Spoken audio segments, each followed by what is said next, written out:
Hi friends, இன்றைக்கி டேஸ்டியான தக்காளி தரக்கல் எப்படி பண்ணலான்னு பார்க்கலாம். வாங்க வீடியோக்குள்ளே போகலாம். ஒரு கடாயில் 5 ஸ்பூன் எண்ணெய் ஊற்றிருக்கேன். எண்ணெய் சூடாயிடுச்சு. இப்போ இது கூட 1 ஸ்பூன் ஜீரகம் சேர்த்துருக்கேன். இது கூட 2 பெரிய வெங்காயத்தை நைஸாக நறுக்கி எடுத்திருக்கேன். அது இப்போ இது கூட சேர்த்து நம்ம வதக்கி விட்டுக்கலாம். இது கூட 1 கொத்து கருவேப்பிலை சேர்த்துக்கலாம். இப்போது நம்ம இதை நல்லா வதக்கி விட்டுக்கலாம். இப்போது வெங்காயம் நல்லா வதங்கிடுச்சு. இப்போ இது கூட 7 தக்காளி நறுக்கி வச்சுருக்கேன். இப்போ அதை இது கூட சேர்த்து நல்லா வதக்கி விட்டுக்கலாம்.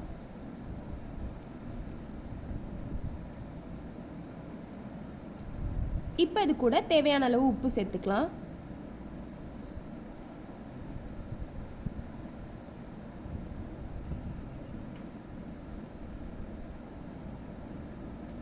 இப்போது நல்லா வதங்கிடுச்சு வெங்காயம் தக்காளி.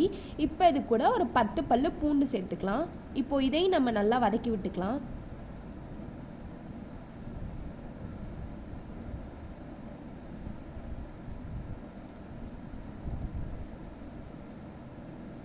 இப்போ பூண்டும் நல்லா வதங்கிடுச்சு. இது கூட 3 ஸ்பூன் சாம்பார் பொடி சேர்த்துக்கோங்க.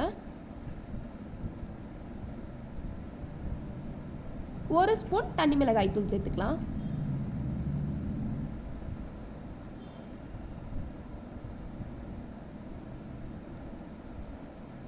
இப்போது இதை நம்ம நல்லா கிண்டி விட்டுக்கலாம். நல்லா எண்ணெய் பிரிஞ்சு வந்தால் தான் நல்லா டேஸ்ட்டாக இருக்கும். இப்போ பாருங்கள், நல்லா எண்ணெய் பிரிஞ்சு வந்துருச்சு. இப்போ நம்ம ஸ்டவ் ஆஃப் பண்ணிக்கலாம். ஃபைனலி நம்மளோட டேஸ்டியான தக்காளி தரக்கல் ரெடி.